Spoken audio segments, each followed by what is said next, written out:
it is also great to be spending an evening talking about industrial property. I love industrial property, and the reason I love it is because it's the most boring kind of real estate, which means that it is the most lucrative kind of real estate. It has management issues, which we're going to hear about, but compared to, say, retail or hotels, which we were talking about earlier tonight, the management challenges are less complicated, and yet it's very useful stuff. I love it. One of my favorite real estate books of all time is a novel that was written by Tom Wolfe about 30 years ago called A Man in Full. I don't know if anybody in the audience has read this novel. No, but it was about an Atlanta real estate developer who owned two large buildings. One was a downtown skyscraper in Atlanta, and the other was a cold storage industrial building on the outskirts of Atlanta. You can guess which one. So the Atlanta office market at the time, made the current Los Angeles office market look good. I mean, that's how, this is in the aftermath of the savings and loan crisis. But when he showed his friends the office building, they were impressed. When they showed his friends the cold storage building, they were not impressed. So to save the office building, he sold the industrial building, even though it was cash flowing, but at a low value because it was the early 90s and everything had a low value back then. And of course, in the end, he loses the office building and so on. And so I think there is a very important real estate lesson there, which is if you have a choice between a building that is cash flowing and one that is not, take the building that's cash flowing, even if it is not one that's going to impress your friends, because having no money at all also will not impress your friends. So industrial real estate is in so many ways the heart of the economy right now. The word supply chain, if you Googled the word supply chain 4 years ago, if you looked at Google Analytics, you would find very few hits on the words supply chain. If you look at the word supply chain now, you get hundreds of thousands of hits a day. Okay, what are the nodes of that chain? Well, it's industrial real estate. And so it's great tonight to have a conversation where we're going to compare and contrast industrial real estate on the other side of the Pacific Ocean, across Asia, and industrial real estate on this side of the Pacific Ocean in the United States. And while we think of Majestic Real Estate as, of course, being a Southern California company, they do work all throughout the country, and we're going to talk about that. But at this point, can we bring in our guest from Asia? Joseph Chan, thank you, from Gaw Capital. And as we know, I mean, I think here in LA, when we think of Gaw Capital, we think of the amazing work they've done with the redevelopment of hotels here, taking buildings that were sort of, can you say that a hotel was a rusted hulk? I don't, but sort of the equivalent of a rusted hulk, and making that beautiful again. But Gaw Capital has gotten in an astonishing way into the industrial real estate business. So Joseph, I'd like to start by just, if you could take a few minutes to describe what your company is up to in Asia, and it's really pan-Asian and impressive. I think that would be a good way to kick off the conversation. Thank you so much, Richard. Gaw Capital is about 35 billion AUM. In the US, in Hollywood, especially the Hollywood Roosevelt, that's probably the kind of a signature deal for our chairman, Gu and Gaw, since the early 1990s. We are, out of that 35 billion, about 5 billion in industrial, and that we have presence here in Asia, across in China, in Japan, in Australia, in Vietnam, and we're also looking into India. Actually, we also have cold storage in Korea as well. So across the region, we have dry and cold storage. And Richard, just on your point about kind of the cash flowing industrial being cash flowing asset, we actually love industrial being cash flowing land bank because it's such a big, size. But anyway, I'm cutting into the discussions. I'll stop right there. But I kind of what you said about, industrial being very strong cash flowing asset and the upside from industrial over the long run, it is something that we firmly believe in. So Reon, Reon Roski is someone who I think, again, needs no introduction here in Southern California, but Majestic Realty very well-known industrial player. So if you could just take a minute or two to talk about what your company is up to, and then we'll start getting into our conversation. Most definitely. Thank you, Richard. So Majestic Realty has been around for about 70 years. It was started by my grandfather and then my father and now myself at the helm. And we have about 100 million square feet throughout United States. We're just in the United States. We are the largest privately held industrial real estate company in the United States. We're in California. We have our main office here in Los Angeles in City of Industry. We also have satellite offices in Vegas, in Arizona. We have about 3 in Texas, in Atlanta, in Colorado, and then in Pennsylvania. So we really are spread out. We normally look for markets where it's logistics. So mainly what they are, they're warehouses, concrete tilt-up, anywhere from 100,000 square feet to 2 million square feet. So they're big buildings. It depends. We build what building works for that market. Today I was working on a deal in Vegas. Vegas, we have a lot of smaller buildings, so we have a lot of like 100 to 300 square footers. And then 100,000 to 300,000 square Right. foot, right? Thank you. Just checking. And then in Texas, I was working on a building today that was, I think, 1.2, and then a 2 million square footer that's out in Bethlehem that we're ready. It's built, and we need a tenant for. We don't really have that many vacancies. I think we only have less than 1% of our portfolio is vacant. But when we do get a vacancy, it's you need to exert some energy, especially with the bigger buildings. They're sometimes a little bit harder to lease. We love the market. So we also in hospitality. We have a few hotels. We are in office. We're in retail, a little bit of retail, a little multifamily, a casino, and some sports facilities and entertainment venues. So Joseph, you talked about, I'm going to ask you both about your decisions to diversify the markets that you're in. And so what's interesting is that you're, of course, in China, but you also, as you mentioned, you're in South Korea, you're in Vietnam, and you're looking at India. Could you tell us a little bit about your strategic vision for why you are looking further afield for your industrial ownership, industrial development? I think industrial, besides, as you mentioned, strong cash flow, the other thing we like is the tenant relationship we can bring across the region. I think in selected kind of 3PLs or selected sectors such as F&B tenants, food production, say in cold storage, their tenant needs, if they have certain assets in certain needs in China, they would also have needs, say, across rest of Asia. So we have one thing been following our tenants. And I think on the second part is just we see different parts of Asia, different parts of the cycle. So there are different challenges in each market, but also different opportunities. So I would say in the past year, China obviously has not been the easiest market. But on the other hand, we see like on the other spectrum, India, very strong geopolitical and economic growth. So from a diversification and kind of following our tenant and pursuing the right economic opportunities, we go across the region. So we had this morning at the Lusk Center, Joyce Chang, who is the managing director for global economic research at JP Morgan Chase.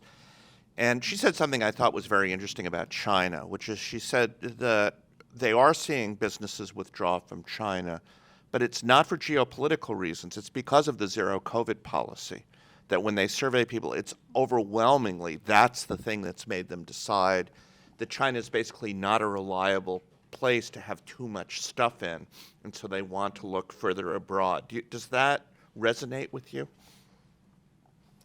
I would say, a lot of our investor base are about 40% Asia sovereign wealth funds, 30% and actually over 30% Middle Eastern and 30% US and Europe.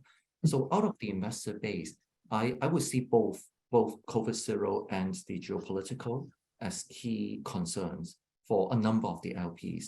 Now that COVID zero is turning around, likely by, end of Q2 next year, China could very well normalize by then. But some LPs, I would say some investors, they would still return to China.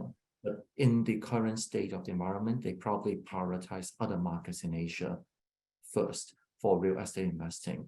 So if people, some LPs look at Japan, Australia, India, China in no particular order in the past, I would say some investors probably place China on a lower priority in the coming months, despite kind of COVID returning to a more normalized situation. So I want to. I'm going to come back to the Reon in a second, but on the normalized, one thing that occurs to me, and maybe this is not a reasonable thing about, but if you have had a COVID zero policy, and suddenly you remove it, the opportunity for mayhem from the standpoint of the disease spreading in the short run seems considerable to me. Is this something that's concerning people as they're thinking about China? And again, I'm not looking at 3-4 years down the road, but over the course of the next 12 to 18 months. I would give you some live data because we have a lot of colleagues and partners in China. I guess different cities are at different stages of mayhem right now. Oh, not mayhem, right? Just like adjustment. So almost half the people we know are now under home isolation. And I asked my colleagues, like before it used to send to quarantine camps, whatnot. Nowadays, what happens? Oh, you just stay home. Any particular days? Likely 5 days, but there's no real check anymore.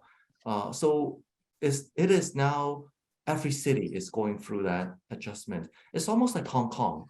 Hong Kong earlier this year in March, we had a wave. We have an Omicron wave, and that was pretty hard on Hong Kong.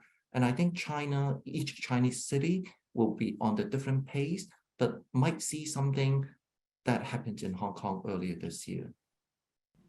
So, Reon, let me turn to you back to the question of geographic diversification. So when you say Bethlehem, you mean Pennsylvania, not the Middle East, Correct. right? Yeah. Thank you. And Bethlehem is not that far from New York City, and we just got some data this week that the Port of Los Angeles is no longer the largest port in America. It's the Port of New York and New Jersey. Now, But I think it's only been, New York, New Jersey's only been larger than LA for the last 3 months. yeah, but still, I mean, LA has been the largest port in the country for a very, very, very long time. Now, 20 years. If you add LA and Long Beach together, they're still considerably bigger. But nevertheless, is that part of what was driving you to looking at places like Bethlehem, that you saw that there were more opportunities in ports outside of those that we have here in Southern California? Exactly. And we look at what's the structure and the ports, where there's a deep water port, how active are the ports. So like Bethlehem, and Bethlehem's a little bit cheaper for companies to operate than, let's say, New Jersey or New York. It's cheaper taxes, it's just right over the border. It's a great area for big warehouses, big bombers. And we got some great land almost free. So it was the old Bethlehem steel site. We got to cherry pick which part of the property didn't have any hazardous material contamination.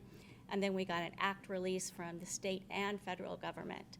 So we didn't have to worry, and our lenders didn't have to worry about any contaminations or any future liability of that.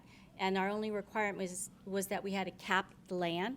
So we had to put cement on it. What better product to put on land than a big warehouse that's going to cap it? And so that's why that was a perfect property. So now we're done there. We developed, I think it's almost 800 acres, and it's about 8-9 million square feet of buildings that are there. So we just finished the last building.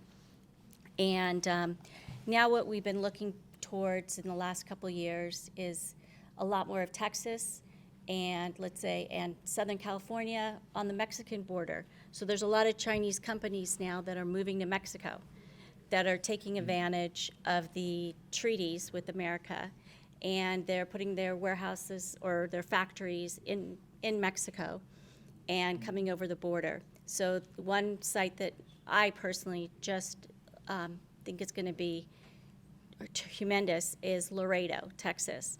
So Laredo, Texas has about 50 million trucks a year that goes across it, and 15 1,000 a day go across Laredo. And they have, I think it's 5 or 6 bridges. And some of the so to get over to the United States, you have to go over I'm not sure what's the river, the Reon? The Rio Grande. Rio Grande.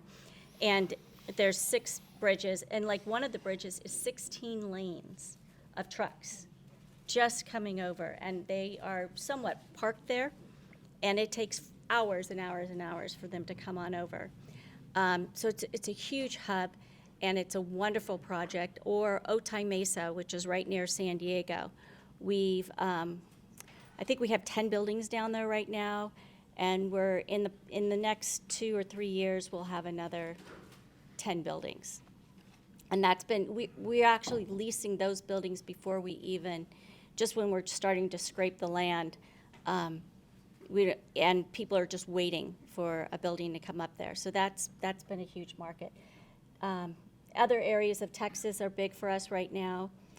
Phoenix, it seems like a lot of companies are moving out of California and going into certain areas like Texas, Atlanta, and then also Reno has been really hot lately. And I think that's also, again, the flight out of California has made Reno a great market. And it's interesting to see the reasons why the companies are moving. It used to be that warehouses would have, or companies would have 2 warehouses. They would have one on the East Coast and one on the West Coast. And then I think they realized before COVID, but definitely COVID reiterated it, and the e-commerce also did too, that they need multiple locations.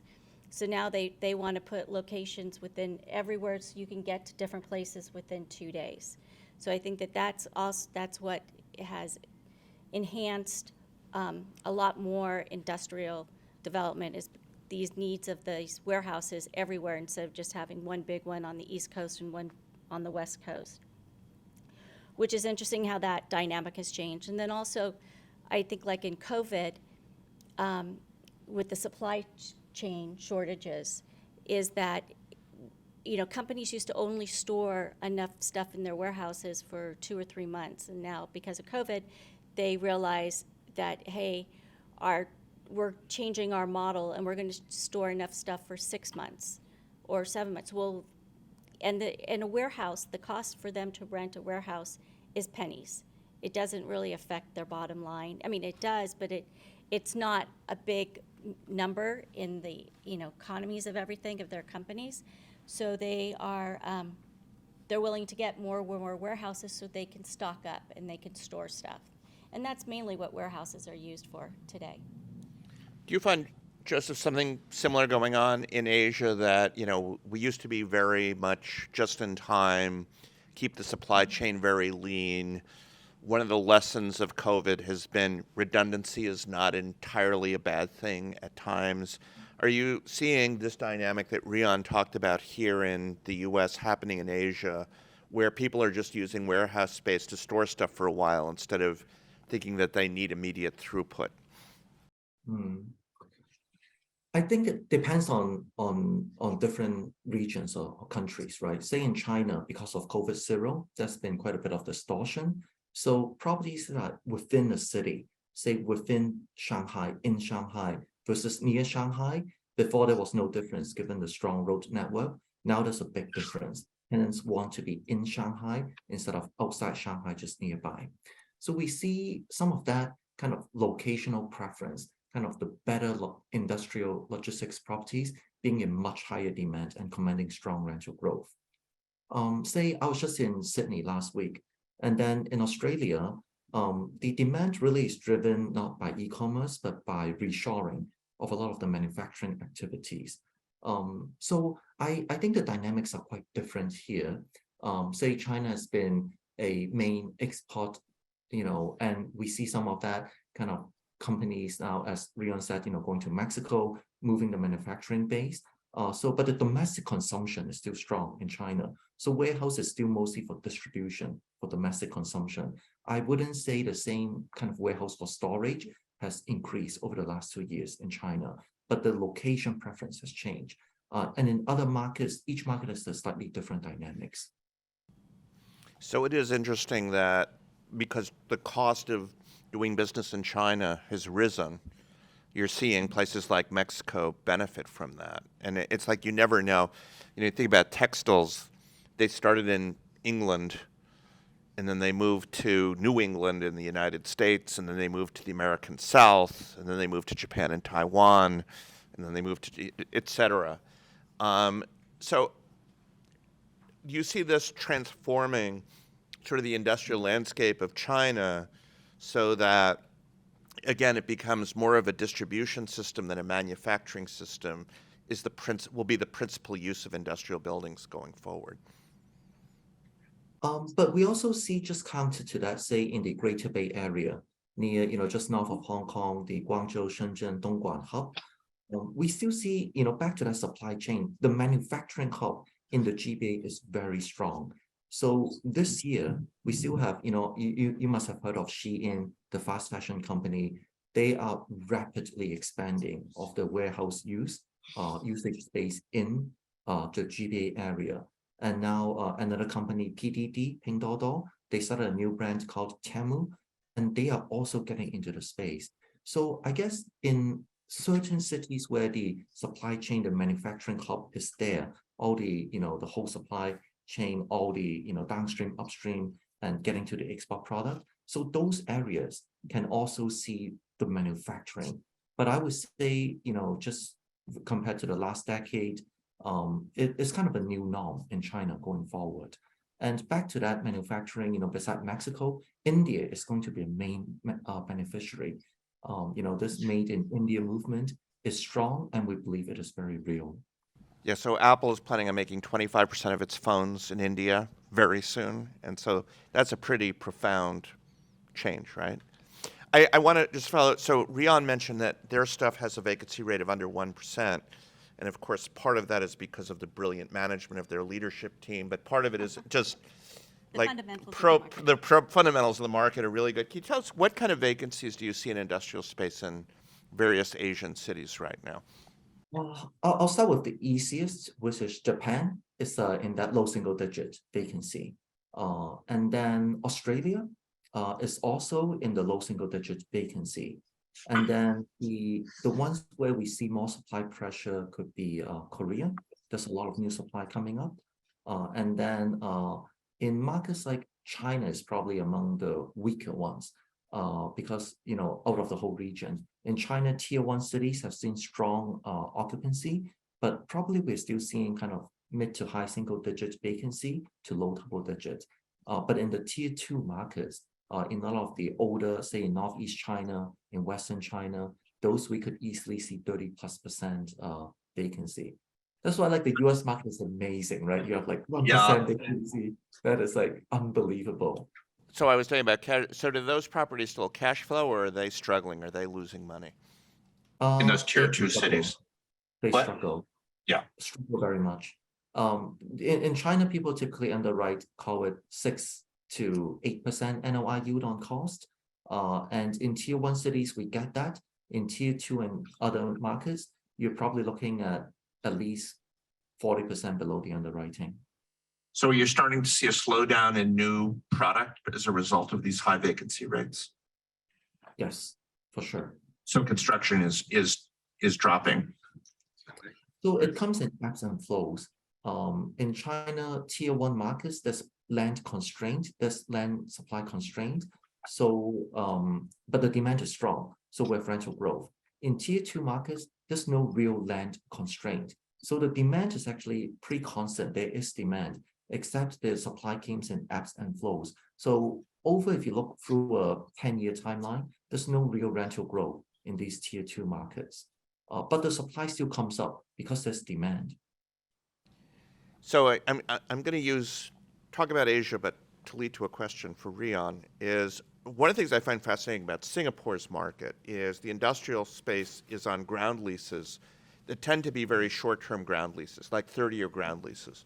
And the reason for that is the Singapore government wants the option of changing to a different use after a relatively short period of time. And what they're doing big time now is, of course, they're moving the whole port, which I just find mind-boggling because... How do you finance that? Yeah. 30-year leases? Yeah, well, because I mean, we do ground leases, but they're like 50 years. it's a rich, well, I mean, one of the things, a CEO of a REIT that invests in warehouses, one of the troubles he faces in Singapore is trying to explain to investors, no, that 10% cap rate is not a great cap rate because you're going to get no income at all in 11 or 12 years from now. But nevertheless, the rents are so, you can still justify the construction cost, basically, because the rents are so high, even for 30 years. But what I wanted to ask you, Reon, so the segue to your question is, when you build an industrial building, what kind of life cycle are you looking at for that building? Do you expect it to last 100 years, 50 years, 30 years? So we have buildings that we built in the 60s, and we're long-term holders, so we don't sell. We're not a fund. We, again, we're a closely held, privately held company. And so we build these buildings, and we have our own construction, and we're vertically integrated. So we build the buildings, we manage the buildings, we lease the buildings. We even have our own interior, financing. But yeah, so we plan on holding the buildings until, I don't know, we've never taken down a building. You've never taken down a building. You've Never. never redeveloped it into something else, No. like a more intense, like a bigger warehouse. No, or we thought about doing that with an office building. Okay, all right. But yeah, no, we haven't done that with an industrial building. Wow. And there's no reason to, because, I mean, so what you built in the 60s, 70s, 80s is more infill. And there's still a market for the infill. And even though the buildings seem obsolete, they are infill buildings. I was going to, do they have things like the clearances that people need, or do the people just put up with? And I'm not suggesting your buildings are inferior. I'm just saying because of a vintage standpoint, they're not up to date, but because they're in the right location, people are okay with them anyway. Yeah, and also with the clear story or 40-foot buildings, a lot of tenants don't even use it all. So yes, an Amazon uses it, or a 3PL that needs that mezzanine. But there's a lot of companies that they say, oh, I want this tall building, but they don't even use the height. Or you're restricted anyway because you have fire regulations or it's too expensive for them to build out. And there's also the weight and also the machinery to get up there that high. So it sounds sexy to have these tall buildings, but not every tenant can use them. And especially when you're going infill. A smaller building or an older building is fine, and the trucks that are going to that building are smaller, and they're just looking for short delivery span. So one of the reasons I ask you the question is, Joseph, you said something that I found very interesting at the top, which is you talked about industrial buildings being a land play that cash flows. And from that, I inferred that you meant that when you do industrial, you have some expectation that you're going to do redevelopment of the property at some point. Is that correct? Yes, absolutely. And so walk me through that thinking a little bit. Yeah. I'll use two examples, right? Because very unfortunately, as a fund, we have to sell. Typically, our business plan is 5 to 8 years.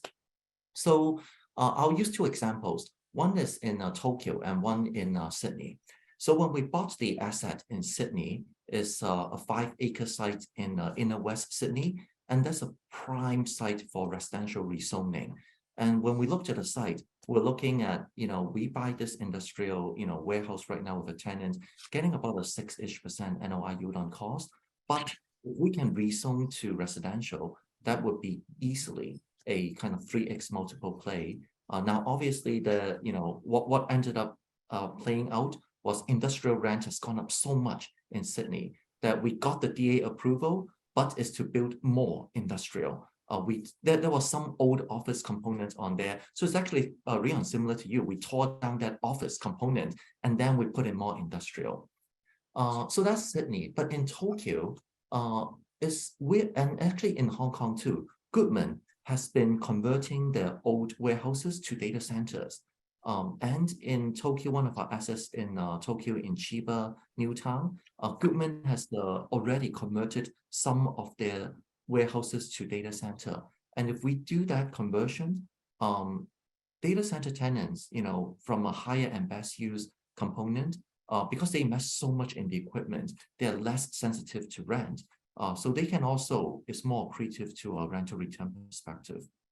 So what are rents for data centers relative to more conventional warehouse?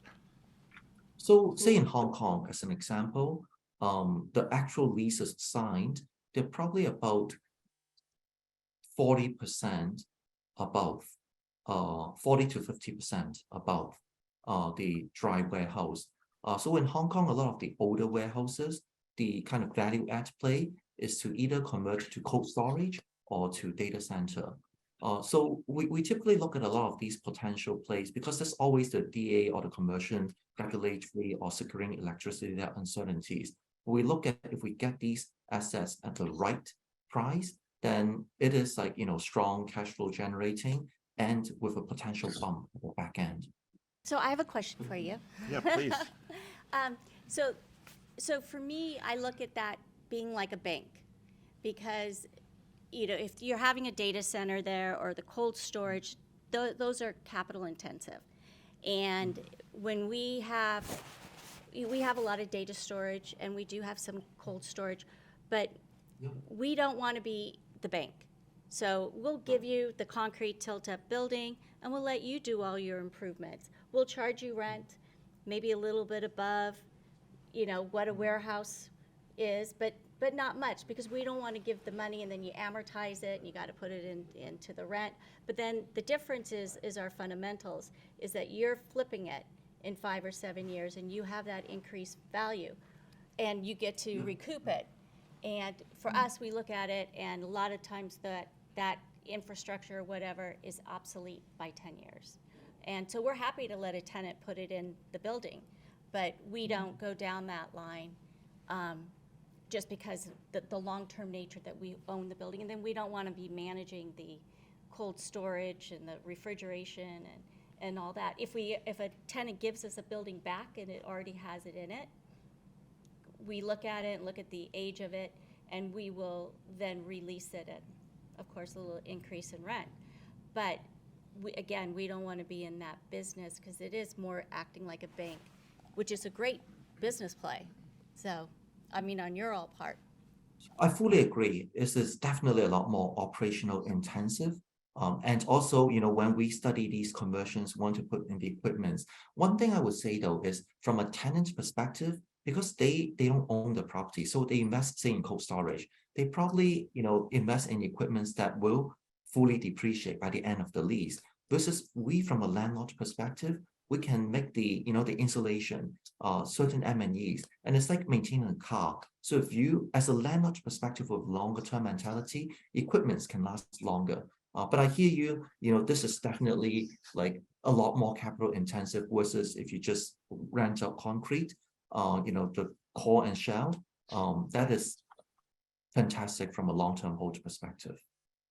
Okay, I'm going to ask one more question. So tell me a little bit about leases, how long they run for, how do they have inflation adjustment clauses in them? And because one of the concerns that has been expressed to me about another industrial company is that they signed a bunch of 10 and 20-year leases that have no escalators in them or have limited escalators in them. And so in an inflationary environment, of course, so the cap rates on their buildings have gone up, not because the buildings aren't great, not because they have any vacancy, not because the tenants aren't great credit tenants. It's because suddenly the value of those leases is less than it was 18 months ago. So tell me a little bit about how you think about lease structure, and either one of you can go first on that. I'll go first. Yeah. So there's companies like Blackstone, and they want to have 5 years or under. That's their kind of model, and they want to look at that. They want to, because rents have been raising up, and they want to be able to grab that. Well, we think it a little differently, and we're not scared of 5, 10, 15, 20-year leases. And a lot of times when you get Walmarts or tenants that are going to be investing a lot of capital, they want to have a long-term lease or the right to have the long-term lease. And so then what we do is we do CPI increases, or we do floors and tops, minimum of 2 or 3% or CPI. And then but we always, so usually, even if with a 20-year lease, it's usually a 10-year lease, and then there's a right to extend for another 5 years or two rights. And then we always go up to fair market value. But then we're also not in the game of selling. So we're not. So you don't worry about cap rates. No, we don't. We look at refinancing. And that's how we get a lot of our value or our money, is that when we get up to that loan and time to refinance it, we get that cash free, in essence. So it's just a little different model. So Joseph? Most parts of Asia are on 3 to 5 year leases. Australia is the market where there are longer leases, and the tenants, it's been more difficult to get the CPI inflation clause in. Like the best would be higher of CPI and 3.5%, but for the most part, it's a fixed rate of, say, 3 to 3.5%. So we have seen this like in the last 2 years. The markets, like all these investors chasing these long WALE assets. But in the last year, there's been some adjustment in the view because of rent has gone up 20+% in Sydney, actually probably closer to 30%. And then when you lock in these long leases, you don't capture that. But I do agree with Reon. I think from a longer hold perspective, like it's almost like the flavor of the month now is shorter term leases because you can adjust for the rent. But this kind of, like from a property holding perspective, having a strong credit tenant, stable cash flow, that is something that's very valuable. So when we were signing leases in our Sydney asset just these recent months, we are actually not averse to longer term leases as well. We also signed 10-year leases for certain tenants there. Yeah, I remember I was in Hong Kong, say 10 years ago, and remembering at that time in that office market, which was very hot, the flavor of the month was short-term leases, and the tenants had to pay for the tenant improvements, and tenants were willing to do it. It was really quite extraordinary, but I'm guessing at the moment that strategy wouldn't be working particularly well. It's all about the market. Yeah, so let's open it up to questions from the floor. Yes, sir? Yeah.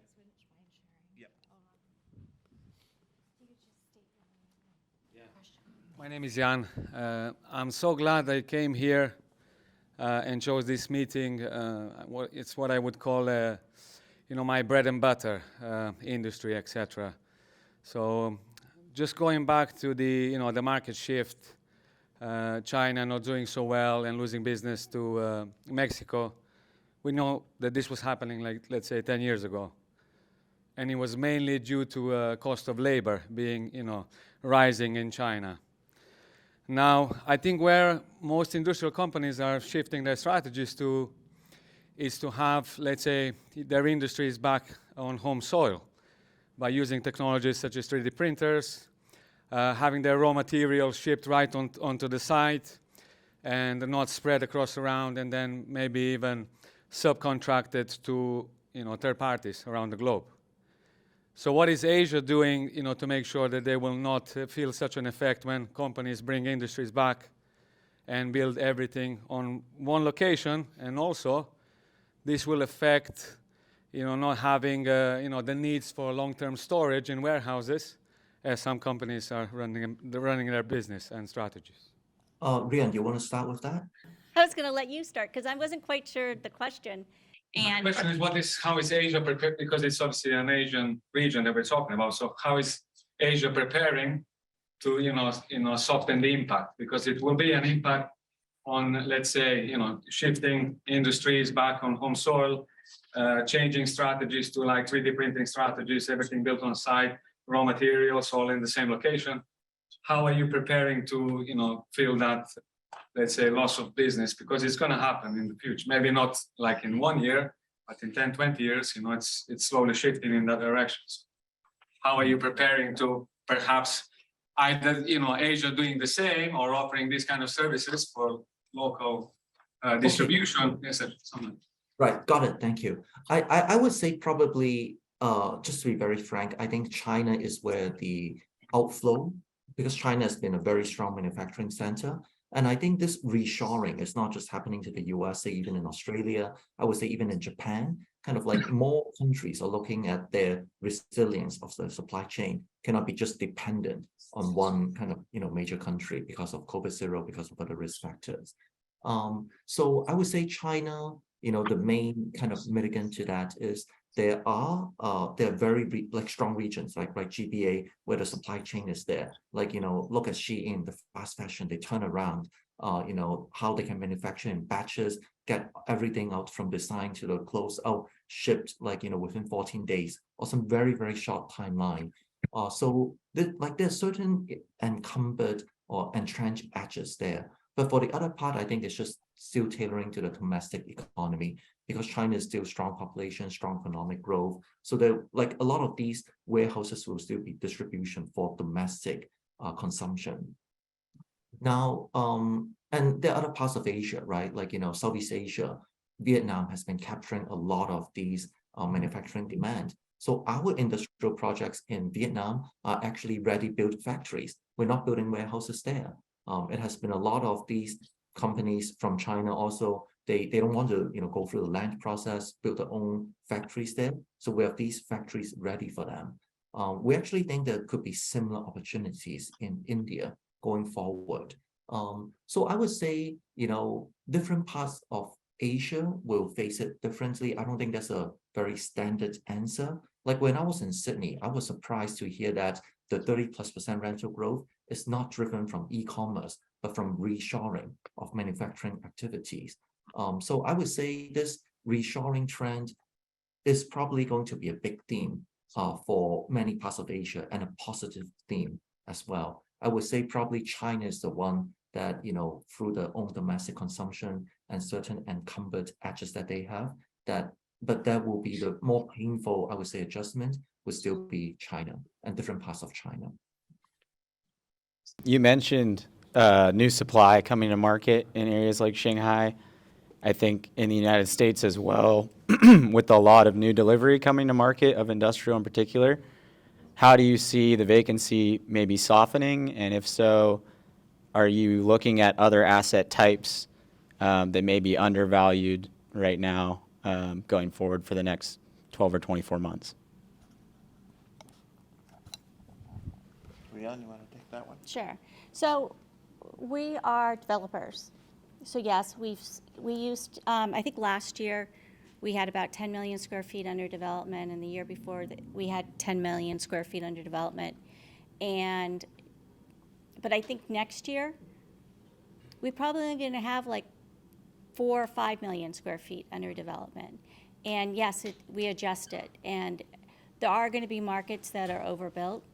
I think that there could be some in Texas, where there's been huge growth of, I think there's some areas that there's 60 million square feet in a market that last year only, it took down like 20 or 30 million square feet. So there's going to be some fallout there. But it's location, location, location. Well, I want to follow. So one of the things that makes California horrible is also something that makes it wonderful, which is barriers to entry. So it's really tough to build new stuff here, and it's getting tougher. And the Inland Empire, which you think of as, the IN is for industrial, right, is cities are starting to say, we don't want more of this stuff, which is, of course, not great if you want to make money on new development, but it is great if you're already in the market, whereas in Texas, there are no such barriers. Is there like a Goldilocks point in terms of how much development is restricted somewhere in between Texas and I don't mean geographically in between Texas and California, but like, do we overdo it? Does Texas underdo it? Is there a place that you think gets it just right? I think you need some barriers to entry, but California definitely has way too much. And there's now moratoriums coming up in certain areas of the state of California that you're not going to be able to build any industrial or any warehouses, and or that they're heavily taxing the warehouse industry or their trucks, so that is driving companies out of California into, I think, Arizona seems to be doing it well. They have some. Reno seems to be doing it great. Colorado. I mean, I think that I think California, we're just too much. Right, but it sounds like Texas, maybe it's not quite enough because, But it's nothing to their barrier. The barrier to entry that would have stopped Texas would have been, yes, you could do entitlements, and like Austin, Texas it takes for 2 years to get something entitled okay, so that to do sounds that. like California. That is like it's Austin, Texas. But I think the problem is that there was so much cash in the last few years, and then that's the reason why there's been so much overdevelopment in certain markets. And yes, there's not the barrier to entry, but it's more of a cash thing then. And people moving to Texas, so Texas is absorbing it, but is Texas really going to absorb all of this, 3 times more than what they normally? Well, it's interesting because I look at Postal Service data on in-migration, out-migration. While overall Texas still has lots of in-migration, interestingly, Austin and Houston, it stopped. You actually have a little out-migration from both those cities, which is like, again, I have never seen that before. So there clearly is a limit to, But these they're having places. huge residential issues. I know in Austin, I'm not sure about Houston market. yeah, I think Houston it may be because people don't want to live in the path of hurricanes, but I'm not sure. Dallas still has loads of in-migration. Lots of people are moving in. And if you don't mind me following up in the Asian context, I mean, the thing that makes your looking at India so interesting is I would think in terms of barriers to entry, India's got to be like a world champion at certain dimensions. So how do you look at that and how are you dealing with that? Oh, India, everything is great except, as you say, the super high barrier to entry. And I would look at that as a good thing. It is unbelievably difficult to get land because you have to buy land from farmers and plots at a time, access, title issues, things you can think of. And, like the worst nightmares happen still. So, but that's a good thing, right? Because over time, if we can, as you say, Richie said, if we can secure the land over time, as an incumbent, then the value could go up substantially. But yes, it is extremely painful. With the current huge demand on the industrial buildings, how do you think the current, interest rate with the Fed, 4 times 75 BPS straight hikes, and tomorrow there's another Fed meetings, we expect 50%. So SOFR rate is already 1 month SOFR rate is already over 4.335 today. So based on this, the lender, I believe the industry building commercial mortgage loans will not be fixed rate. All of them the floaters. How do you adjust? And do you think it will be slowdown and corrections and upcoming recessions in the first quarters, impact this kind of industry buildings? I see the office buildings already slow down. You look at the Northern California, San Francisco's occupancy rate dropped as a huge layoffs from the tech companies, and no renewed leases on the existing ones, and no new lease that the landlord can find out. So my question is about the environment, the inflation, and also the potential Fed rate increase, which will impact industries, going forward. That is on the U.S. market side. I don't know on the Asian side, and how that will be hit. On the Chinese side, I look at it, the Chinese interest rate, deposit rate is lower, but U.S. deposit rate for the commercial is 1 month to 3 months is over 4, and even the 1 year's commercial deposits will be 5.6% is higher. So the dividend market, and I think I want to hear from you and also from the Asian Joseph. I remember the names. Is it correct? Yeah, that's my questions. So luckily, we don't have any office buildings, big office buildings in downtown LA, San Francisco, New York, Chicago. Our only office buildings are 5-story suburban, and they seem to do fine, knock on wood, during COVID, because it's small tenants. We don't really have law firms. There is some banks, but it's like their back office banking facilities. But so those tenants, those kind of office tenants, are showing up, and those buildings are about 85 to 90% leased up. But again, they're small offices, people, and those kind of people that are working in those kind of offices are going to the office. However, so for loans, I think it's been a really interesting year for financing. So during the summer, we thought it was going to slow down a lot, and I think some banks slow down, and we continually, every week, we're out in the market, and we've got at least 3 projects that we're making decisions on each week of how to finance it. And so we do traditional forms of financing. We usually do banks or life insurance companies, and we don't do CMBS loans. And what we've gotten this week, actually the interest rates have gone down a little bit, surprisingly. And I think the 3 deals we're thinking, they're somewhere around 5.4, 5.5, 5.6% interest. We also do high leverage. We're 70 or 80% leveraged. No structure. Sometimes there's structure on the construction loans, but then when we make it into a perm, there's no structure. Trying to hit all your different points, but and there are, like, the life insurance companies. They're out of the market right now, but they're just looking to January, and then they're looking forward to. They're already seeing our what's going to be our next.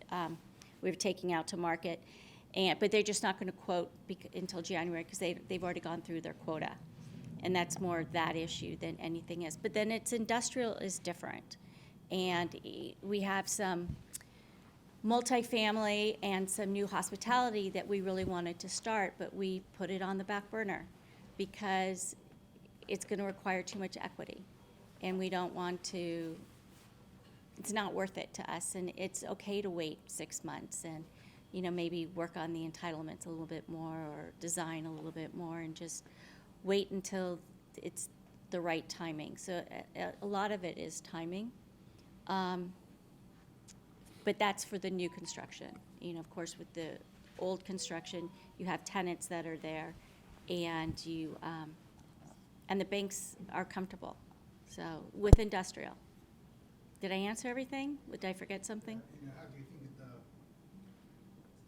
current industry buildings in this sectors is in a peak, Mm-hmm. and easy to get finance from the lenders? How do you think The future? following months and quarters, So I think industrial is different. whether you still can get the finance from the lenders? So industrial, how we do it, is that each building is its own. So we rarely have 2 or 3 buildings that are cross-collateralized. So it fits into a sweet spot. If you're under 100 million or under 90 million, it's a sweet spot, and the banks will loan on that, and there's not, but then again, we are who we are, so we've never given back a building. We have a So good. what kind of debt yields do you do when you get a loan?